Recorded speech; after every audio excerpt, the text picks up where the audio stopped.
Hey, what's going on, guys? Welcome to day 16 of my Ftmo challenge. Today is Monday. Gonna run through my stats with you guys today. Man, today it's been pretty stressful, just coming from the weekend. So far, we at least hit the minimum trading days, so that's good. Still got some work to do here in the negative. Let me see. Let me show you the trade. I closed a few trades today. Let's see. We'll start from here. Yeah, yeah. So no, this is right. No, this is yeah. So we'll start right here. So pound USD, it closed that trade, took a loss here.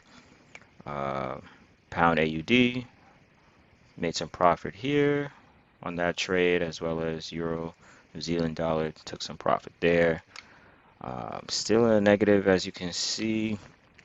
I got about, I think, like a week.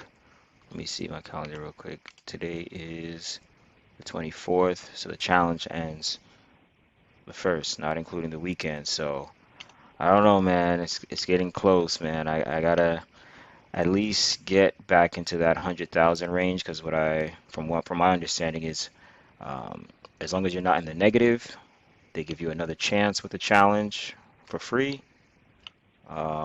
So yeah, just trying to get back in the positive.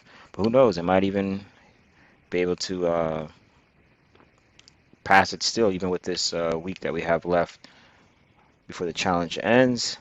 As you can see, my profit for today so far. I think I have about like two trades still open. I haven't took any new trades. Let me show you my MetaTrader. Show you what it's looking like. I'll be honest, guys. I'm kind of like stressed out. It's been a crazy weekend for me. Yeah, so here's what I got floating so far. We got Euro AUD and New Zealand dollar franc. Those are the two trades that I got floating so far. As you can see, my equity 93,000. Um, yeah, not too sure what new trades I'm gonna open up. Haven't really been seeing anything. Gonna keep an eye on the U.S. pairs. So let's see how it goes this week. Hopefully, I can get back into the positive. So yep, that's my update for today, day 16 of my FTMO challenge. Appreciate you guys for watching. Be sure to like, subscribe, hit the notification bell, and I'll see you guys in the next video. Peace.